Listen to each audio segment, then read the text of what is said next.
क्या चंदा एक धंधा बन गया है? पहले ये नहीं, बताइए। दो जगह से कैसे चंदा लेना चाहिए भाई? या तो आप आरएसएस से लीजिए, तो दलितों से लीजिए। जैसे ही बोले हम आपको हुक्मरान बनाएंगे, भागो यहाँ से, गधे कहीं का। जब तक इस टेम्परामेंट में अपने समाज के लोग नहीं आएंगे, भागो यहाँ से, चंदा लेने आए हो, गेट लॉस्ट ब्लडी फूल। जो ये कहे हम आपको राजपाट दिलाएंगे, वो आरएसएस का पेड एजेंट आपके यहाँ है। तिलक, तराजू और तलवार, इनको मारो चूते चार। दलित बाबू लोगों को तो गुदगुदी लगती थी, लेकिन इसका अच्छा, ऐसा कुछ लोग आपको मिला जिससे गुदगुदी लगती थी आपसे? सबको गुदगुदी लगती थी। तो क्या क्या बातचीत हुई उस होगी? समय तो मुझे भी गुदगुदी लग रही थी। क्या गांधी शैतान की औलाद थे? अगर बाबा साहब को इस तरह का एक्सप्रेशन करने में दिक्कत थी, तो उनके फॉलोअर्स में भी दिक्कत होनी चाहिए। गांधी जी कांग्रेस और आरएसएस, हेडगेवार, सावरकर एक ही थे, तो यह बात केवल आरएसएस के इकोसिस्टम से आ सकती है।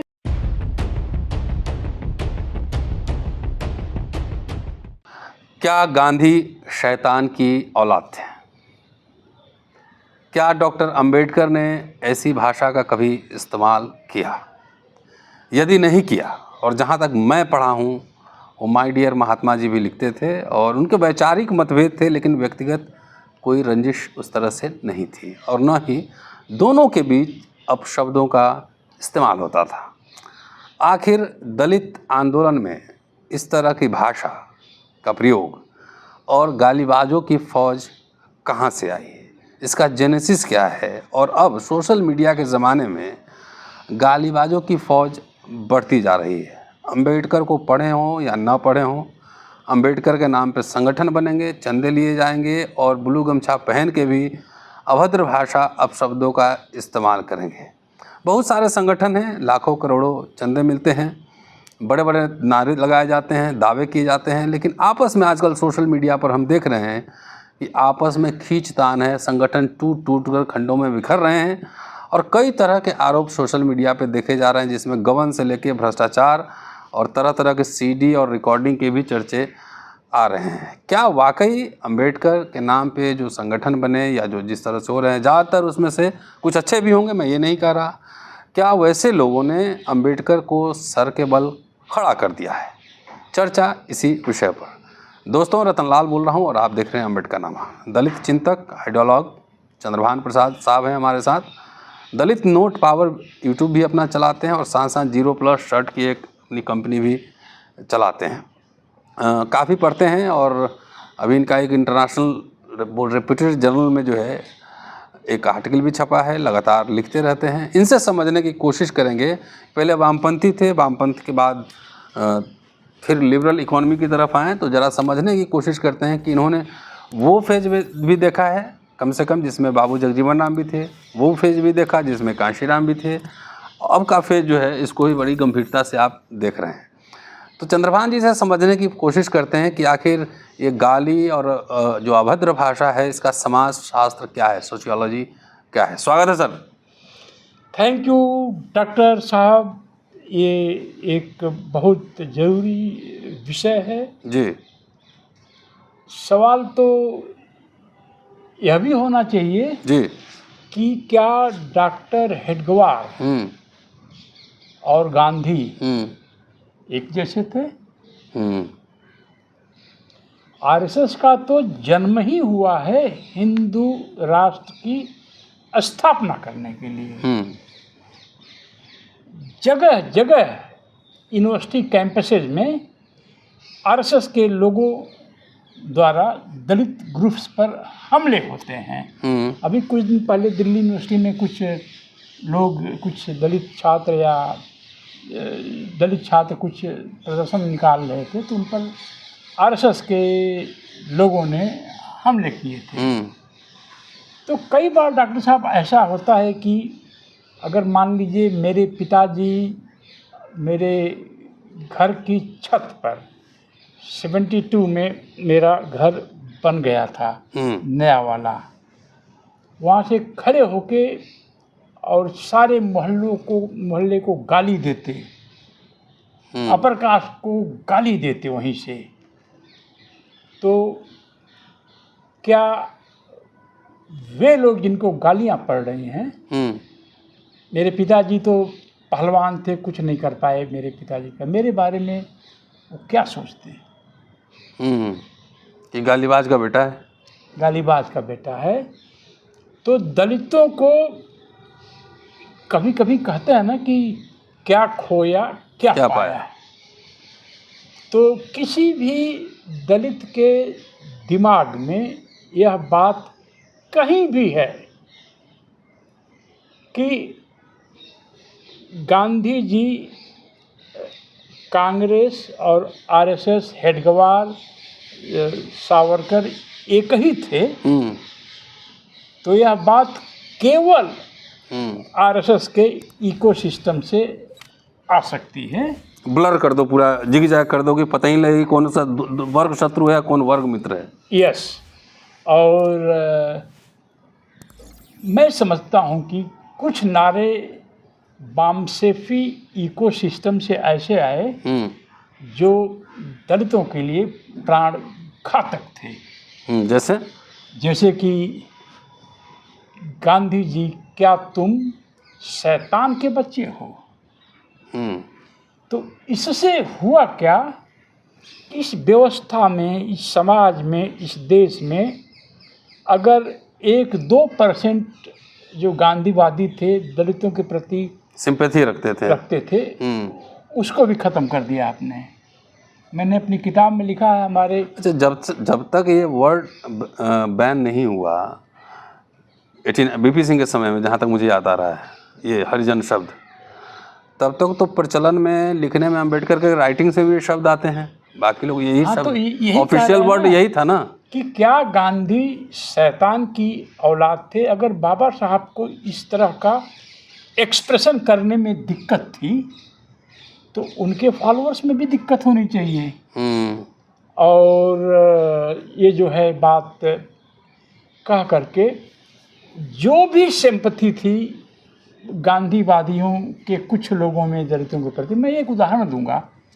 मैं अपने गांव, गांधीवादियों ने, इवन द अपर कास्ट जो सोशलिस्ट होंगे, कम्युनिस्ट होंगे, हाँ, क्या वामपंथी यूनिवर्सिटी कल्चर में प्रो दलित नहीं होते थे?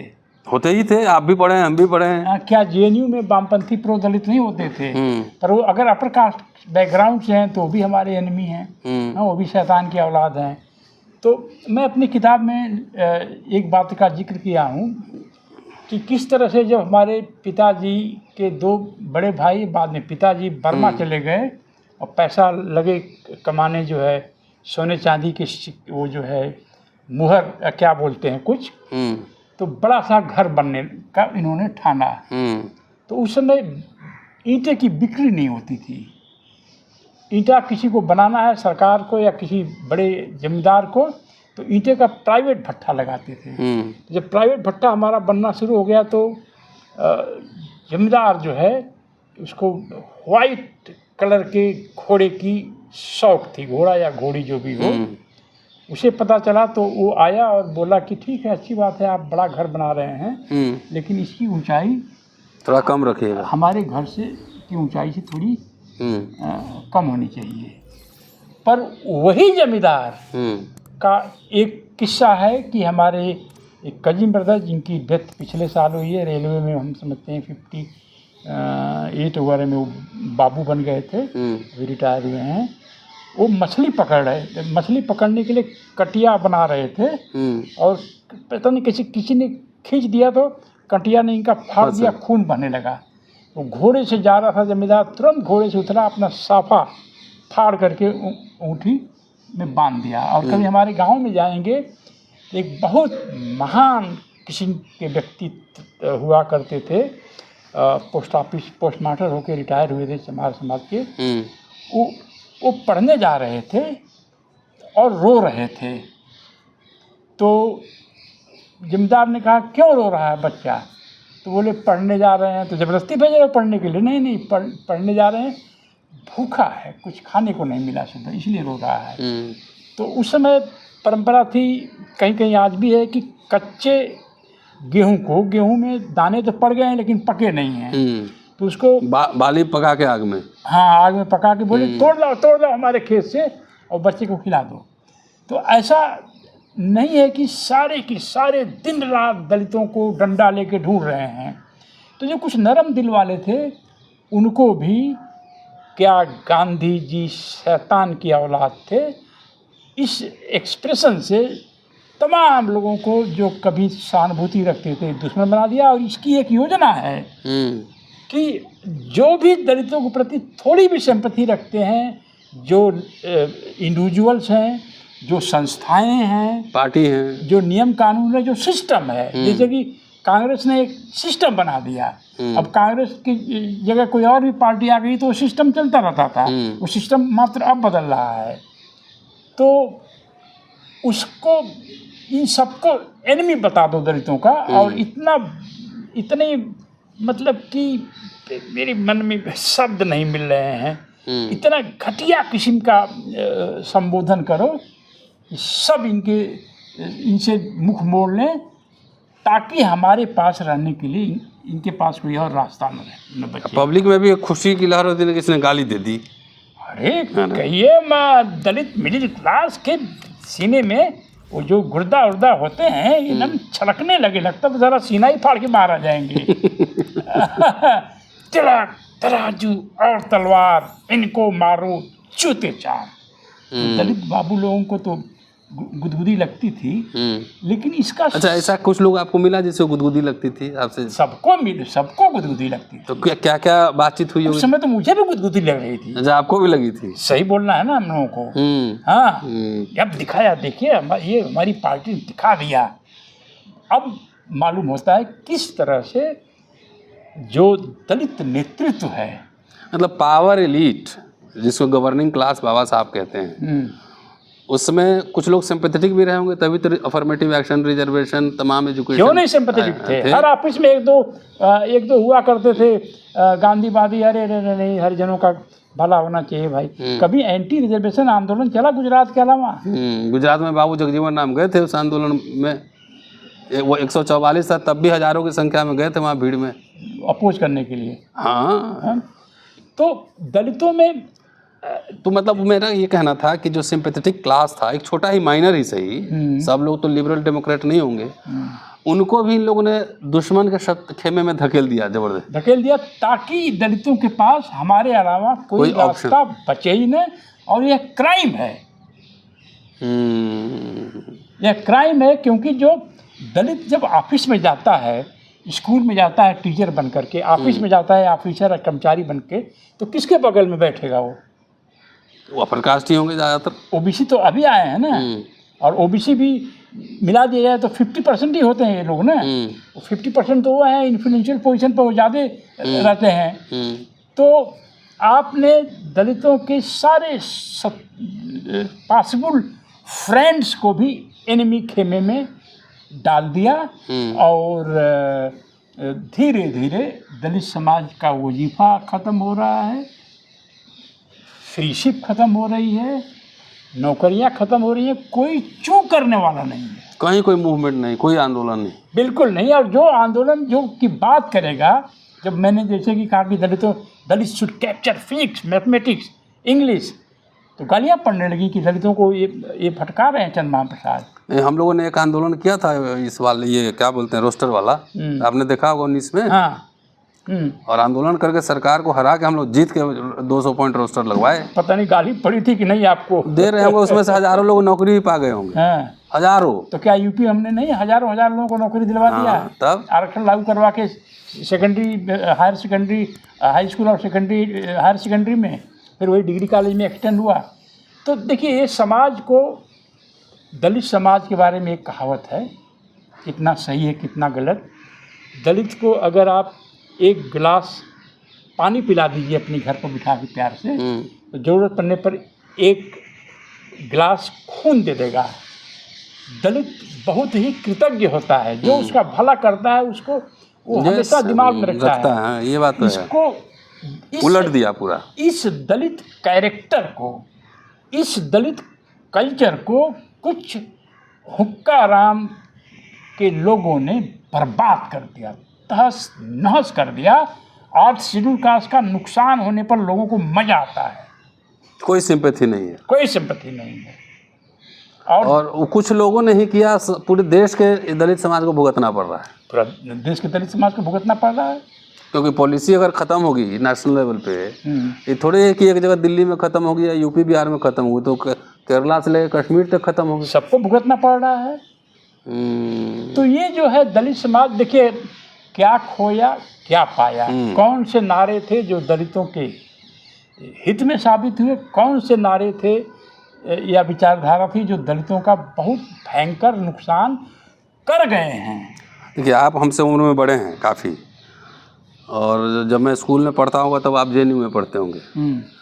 मैं 1980 में आ गया था। तब बताइए 1980 में आप चौथी पाँचवीं में रहे होंगे, पाँचवीं में नहीं, तीसरी चौथी में रहे होंगे। आपको जो गुदगुदी लगा वो कब लगा, और गुदगुदी से बाहर निकलने में कितना वक्त लगा? कम से कम 20 साल। कब से कब तक? अरे अभी 3-4-5 साल से जब हम गांव जाने लगे, जब हमने ये देखा कि दलित बस्ती में भी सवर्ण लेडीज दलित दुल्हन का मेकअप करने जा रही हैं, तब हमको लगा कि अरे ये समाज में क्या ये चमत्कार हो गया। मुझसे अमेरिका में लोग पूछते थे मिस्टर प्रसाद कैपिटलिज्म के बारे में वगैरह वगैरह। मैंने कहा कि मार्केट इकॉनमी में दलित अपनी स्टेटस खरीद सकता है। अगर आप सिविल लाइन्स में बंगला बना लिए, मर्सिडीज आके खड़ी हो गई आपके घर पर, और आप पार्टी दीजिए, देखते हैं कौन मना करता है आने से। मैं जब बुलेट लेकर चलता था तो अपर कास्ट के लोग भी इनवाइट करते थे, कम से कम एक बुलेट रहेगी और भी 2-4 बाइक रहेंगी।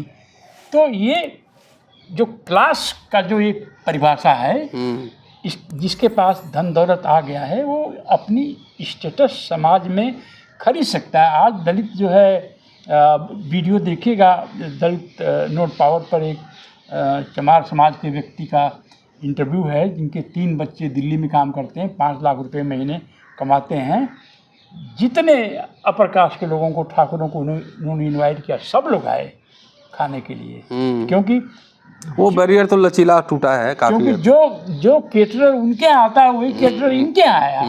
और इन्होंने काफ़ी वाली मशीन बिठा दिया, वो जो नेस्कैफे होती है जिसमें से झाग बन करके गिलास में वो देता है काफ़ी। तो अब ये जो है डॉक्टर साहब बहुत नुकसान हो चुका है। अच्छा देखिए, गुदगुदी जब लगी तब तो गाली आपको नहीं पड़ी ना? बहुत बड़ा बेवकूफ़ था मैं। तो 20 साल आप डर के रहे? नहीं डर गए कि गुदगुदी के? नहीं, वो उस समय ऐसा ही था कि अगर आप, मतलब आप नौजवान, 2002 में आप दलित मैनिफेस्टो बना रहे थे, वहाँ भोपाल कॉन्फ्रेंस कर रहे थे। तो टाइम निकलता है ना वापस आने में। अब बताइए, जब हमारी एज थी 1980 में, JNU और IIT रही, जो नक्सलवादी नहीं था वो गद्दार था। जेब में what is to be done and state revolution ले घूमते नहीं। हाँ, तो अब जब जो दलित लोगों की दुर्दशा हो रही है, जो दलित समाज की दुर्दशा हो रही है, BA BEd BTC करके दलित समाज के लोग 30-30 साल की गांव में बैठे हुए हैं, चेहरे पर झुर्री आ रही हैं। वो उनको भी गुदगुदी लगती थी पहले, अभी तो बेचारे नए लोग हैं। नहीं पहले तो ये सब जब, आप बताइए कि हम लोग कई बार कहे हैं ना कि स्पेशल रिक्रूटमेंट ड्राइव चली, इस पर भी गालियाँ पड़ी हैं। तो क्या कोई दलित ही गाली दे सकता है? अगर हम ये कहें कि हिंदू कॉलेज में या पूरे दिल्ली यूनिवर्सिटी में या पूरे JNU दिल्ली यूनिवर्सिटी जामिया वगैरह हर जगह जो है स्पेशल ड्राइव चला के लेक्चरर्स की पोस्ट को भरा जाए, इस पर अगर कोई गाली दे, कोई दलित हो सकता है? दलित समाज में पैदा होकर के वह RSS की इकोसिस्टम की नौकरी कर रहा है, क्योंकि अदरवाइज उसको जो है दिल्ली यूनिवर्सिटी में रहने की जगह नहीं मिलेगी। किराया 10,000 रुपया तो कम से कम दिल्ली में, JNU दिल्ली में किराया है 5,000। तो ये जो दलितों में जो पेड दलाल हैं, इनकी पहचान होनी चाहिए। तो हम ही लोगों का कहता है दर्जन हरिजन कांग्रेस का दलाल। तो हम तो इसको कम्प्लीमेंट मानते हैं ना। अभी तक कांग्रेस के दलाल हैं, ऐसा कहना एक मतलब आप बहुत बुरा आदमी हैं, अभी तक ये नहीं कहने वाला कोई मिला। ये आरएसएस का दलाल है, वो गद्दार है समाज का वही। हाँ, आरएसएस का दलाल असली गद्दार है। और जो भी ये कहे दलितों में जा कर के, मैंने कई बार कहा है, दोहराता हूँ, कई बार दोहराना भी जरूरी होता है कुछ बातों को।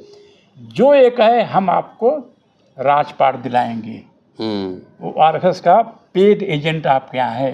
भाई आरएसएस तो पुरस्कार देता है ना, जो पॉलिटिशियंस हैं उनको पुरस्कार देता है, एमपी बनाता है, एमएलए बनाता है, मुख्यमंत्री बनाता है, राष्ट्रपति बनाता है, प्रधानमंत्री बना देगा, पर उसके बदले आपसे संविधान ले लेगा। एक व्यक्ति वो कुछ भी बना सकता है, कुछ भी बना सकता है। तो दलित समाज में यह कहने वालों की इतनी बड़ी फौज आरएसएस ने खड़ी की है। जब तक दलित समाज यह न समझ पाए कि जो ये बोल रहा है दलित सीएम पीएम, अच्छा ये पक्का आरएसएस वाला होगा, पेड एजेंट है, जो ज़्यादा ही जोर जोर से जय जय जय जय भीम, जय भीम करता है, यानी आरएसएस का ये डबल पेड एजेंट है। जो ये बोले कांग्रेस और बीजेपी एक ही है, जो ये बोले महात्मा गांधी और हेडगेवार एक ही हैं, वह सिर्फ और सिर्फ आरएसएस का पेड एजेंट हो सकता है। जब तक दलित समाज ये बातें नहीं समझ पाएगा, 10-15 साल में सब कुछ गोल हो जाएगा, तब तक संभलने का समय नहीं मिलेगा। क्या अभी समय है? थोड़ा बहुत तो है। अगर ऐसे लोगों को जो है जैसे ही बोले हम आपको हुक्मरान बनाएंगे, भागो यहाँ से गधे कहीं का। जब तक इस टेम्परामेंट में अपने समाज के लोग नहीं आएंगे, भागो यहाँ से चंदा लेने आए हो, गेट लॉस्ट ब्लडी फूल। आजकल चंदा पे भी बवाल मचा हुआ है संगठन में, कई संगठन। चलिए वो तो कोई बात नहीं है, दलित मिडिल क्लास नहीं पाला है ना इन लोगों को। नहीं, वो मेरा फेसबुक पेज भी यही सब बंद करवा दिया था। हाँ, हमारा ट्विटर अकाउंट भी सस्पेंडेड नहीं है। लेकिन हम जो बात बोल रहे तो सब सही हो गया। अभी झगड़ा मचा हुआ कोराम चंदा के लेके। चलिए वो तो अच्छी बात है, नहीं चंदा दे लोग अपने समाज में जो लोग काम कर रहे हैं। नहीं, क्या चंदा एक धंधा बन गया है? पहले ये बताइए। दो जगह से कैसे चंदा लेना चाहिए भाई? या तो आप आरएसएस से लीजिए, तो दलितों से लीजिए। आप नौकरी भी कर रहे हैं आरएसएस की और चंदा भी मांग रहे हैं। और जो बात मैं कर रहा हूँ, आरएसएस की नौकरी कर रहे हैं, आज नहीं तो 10 साल बाद ये समाज रियलाइज करेगा कि किस तरह से आरएसएस ने दलितों के बीच अपने समर्थकों की, पेड समर्थकों की एक दीवार खड़ी कर दी है। जो ये कहेगा हेडगेवार और बापू एक ही थे, महात्मा गांधी। जो ये कहेगा बीजेपी कांग्रेस एक ही थे। और जो ये कहेगा हम आपको जो है राजपाट दिलाएंगे। चंदे के नाम पे गबन और भ्रष्टाचार अरे फिर आ रहा है। अरे नहीं, बात हमारी सिद्धांत वाली है। आप एक जगह नौकरी कर रहे हैं आरएसएस की, चंदा भी मांग रहे हैं, इसमें कॉन्ट्रडिक्शन नहीं है। तो लोग दिया ना, लोग इतना दिया है, लोग तो भुगते लोग। आपको नहीं देता है? हमको तो देते हैं, दलित समाज के कुछ लोग जो है देते हैं टाइम टू टाइम। हाँ, 1500 टाइम टू टाइम देते हैं। वो जरूरी भी है ना। अदरवाइज मेरे घर में मेरा भतीजा है ना कैप्टन, पूरी दुनिया घूम के आया है। जहाज जितनी लंबी बड़े बड़े कंटेनर चलता है। हाँ, तो जरूरत पड़ेगी तो 4-5 लाख ले लेते हैं उससे। अच्छा। हाँ, और क्या, कोई छोटा मोटा है वो। हाँ, वही आपके हिंदू कॉलेज का पढ़ा है। तो जरा बुलाइए हम लोग को भी। और आपके हिंदू कॉलेज का ही पढ़ा हुआ हमारे एक भतीजे प्रोफेसर हैं। हाँ, उनको आपसे ज़्यादा तनख्वाह मिलती है। मेरा तो हिंदू कॉलेज के पढ़े हुए। कहाँ पढ़ाते हैं? वहाँ पर बाराबंकी में 100 साल पुराना कॉलेज है। वहाँ खर्चा भी कम होगा, बसता भी होगा बहुत। हाँ, दिल्ली में तो खर्चा बहुत। प्रोफेसर रैंक मिला उनको। तो ये है। और गरीबी में रह लेंगे। और क्या, गरीबी में रह लेंगे? हम तो गरीबी में रहते ही हैं। अरे इसी गरीबी सबको मिल जाए। नहीं, एक तनख्वाह पे सारा सिस्टम चलना तो गरीबी तो है। दलित समाज यह बात बहुत ध्यान से सुन ले। मैं चंद्रभान प्रसाद कह रहा हूँ, मैं बगैर कोई एविडेंस के कोई चीज़ नहीं कहता। दलित मिडिल क्लास जब तक यह रियलाइज नहीं करेगा कि उस समाज के भीतर जो है हिंदू राष्ट्र का इकोसिस्टम दलितों की ही एक दीवार खड़ी कर दी है, जिसका काम दलित समाज को हर तरीके से नुकसान पहुंचाना है। हमको आपको गाली देना, मुझे तो मेरी चिंता। नुकसान तो पहले पहले ही बहुत नुकसान मतलब आप पहुंचाया ये जा कह चुका रहे है। हैं कि इंडियन रिपब्लिक में मिला, हम्म, कुछ मिला ना? नहीं कुछ नहीं मिला लोगों को, कुछ नहीं। नहीं मिला। हाँ। फ्री में आप पढ़ेंगे नहीं जेएनयू में? 240 रुपया में 6 महीना। अरे बहुत सारे ऐसे लोगों को मैं पर्सनली जानता हूँ, नाम लेना किसी का ठीक नहीं है, जो कांग्रेस के समय प्रोफेसर हुए, जिनके लौंडे आजकल बेरोजगार घूम रहे हैं, वो भी बोलते हैं कांग्रेस ने हमारे साथ धोखा कर दिया है। प्रोफेसर ऐसे बहुत सारे लखनऊ में प्रोफेसर हैं, बीएचयू में हैं, यहाँ वहाँ चारों तरफ। उस सबको ये नशा चढ़ा दिया, अब देश का हुक्मरान बन जाएंगे, सीएम पीएम बन जाएंगे, मिनिस्टर बनेंगे। तो उनको, कितना वैकेंसी है सर? उनको ऐसा लगता है कि हम तो आरक्षण देने वाले हैं। अच्छा, आरक्षण कहाँ देगा? कहाँ से? कुछ होगा तब न देगा। जो पार्लियामेंट के छत पर जाएगा। हमारी इधर एक कहावत है, हाँ। बाप का नाम साग पाता, बेटा का नाम परोड़ा। बाप का नाम साग पाता हो, बेटा का नाम परोड़ा, परवल। हाँ। हाँ। और एक और क्या है, बाप का नाम चिराग राम और बेटे का नाम पावर हाउस। हाँ, बहुत बहुत सारा है। हाँ। न बाप मर गया नरिया में, बेटा का नाम पावर हाउस। तो दलित मिडिल क्लास बहुत जल्दी इस बात को रियलाइज करेगा। And see what we are talking about, it is repetition, but it is necessary repetition. Because रोज सुनाना पड़ेगा। 10 साल तक आप कोड़े यदि बरसाएंगे आरएसएस के पेड आर्मी पर, तब जाके कुछ परिवर्तन होगा। अभी भी आरएसएस के paid army amongst the Dalit, yes, openly आया, आरएसएस लड़ रहे हैं, लड़ेंगे। वो तो नेता सभी पालकिट हो रहा है, तो वो तो ओपनली कर रहा है, तो उसका क्या बात है? कोई चोरी तो नहीं कर रहा है। कोई चोरी छुप के भी कर रहा है। जो चोरी छुप के कर रहे हैं, जो पेड एजेंट हैं, इससे हमको दिक्कत है, क्योंकि समाज तो बाकी लोग समझ रहा है, देख लेगा तो इनको छोड़ देगा, लेकिन ये पेड एजेंट जो दलित समाज के भीतर आरएसएस के पैसे पर चल रहे हैं, लंदन में बैठे हैं, जर्मनी में, न्यूयॉर्क में, कनाडा में, यहाँ वहाँ ऑस्ट्रेलिया में, यह बहुत खतरनाक है। बहुत सारे संगठन चलाने वाले, बहुत सारे पार्टी चलाने वाले लोग अप्रत्यक्ष रूप से तो मदद कर ही रहे हैं भाई।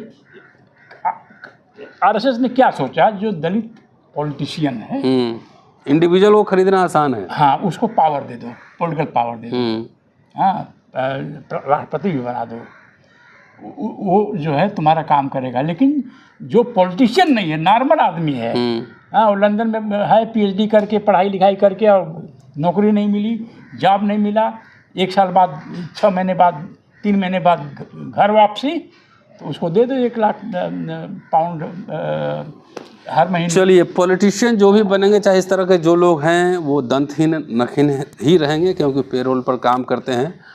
और आलोचना, भर्त्सना, गाली गलौज, ये आप करते रहिए, लेकिन हम लोग का जो काम है वो काम जारी रहेगा। 10 साल लगेगा कम से कम। ये तो मैंने आपको पहले कहा था, आप तो डर गए थे।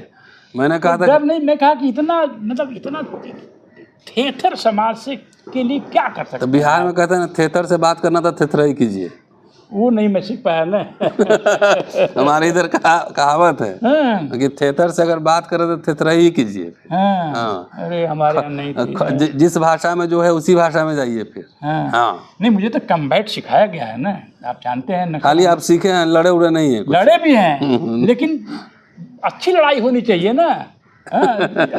लाठी है तो लाठी से लड़ेंगे, बल्लम है तो बल्लम से लड़ेंगे। लेकिन जो चोर, मैं अपने ब्रदर से कहा कि आप कोतवाल इतने दिन, मैंने कहा जेएनयू आया पढ़ने के लिए, तो ह्यूमन राइट्स, PUCL वगैरह, तो मैंने कहा रात भर मैं सो नहीं पाया, चोर को पीट रहे थे आप लोग। तो बोले देखो आप जेएनयू चले गए हो, जो व्यवहारिक सिचुएशन ये है, डाकू तो डंडा देते ही बता देता है कहाँ माल रखा है। जो गुन्ना चोर होता है नहीं बताता। जो गुन्ना चोर है उसको जब तक रात भर नहीं पीटेंगे तब तक वो बताता नहीं है। तो हमारी लड़ाई गुन्ना चोर से है। चलिए, हमारी लड़ाई दलितों के बीच गुन्ना चोरों से है। चंद्रभान प्रसाद ये बात कह रहे हैं। बहुत ही शानदार बातचीत है, और ये आपको सिर्फ अवेकन करने के लिए ये बताई जा रही बातें। और पूरा वीडियो देखिए, शेयर सब्सक्राइब कीजिए, और कम से कम कुछ लिखने, पढ़ने, बोलने से पहले दिमाग पर जोर डालिए। क्या जब भारतीय गणराज्य बना उसके पहले दलितों की कोई ज़मींदारी थी, कोई रजवाड़े थे, कोई बैंकर था?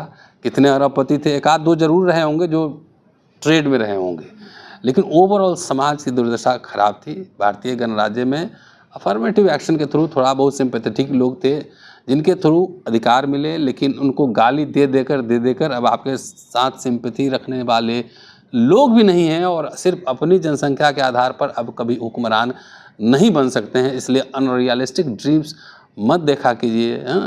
क्या ड्रीम कर मत बेचा करिए, मत बेचा कीजिए, इससे समाज का बहुत वही सबसे बड़ी क्राइटेरिया आरएसएस का पेड एजेंट होने का यही है, जब जो बोले हम आपको राजा महाराजा बनाएंगे।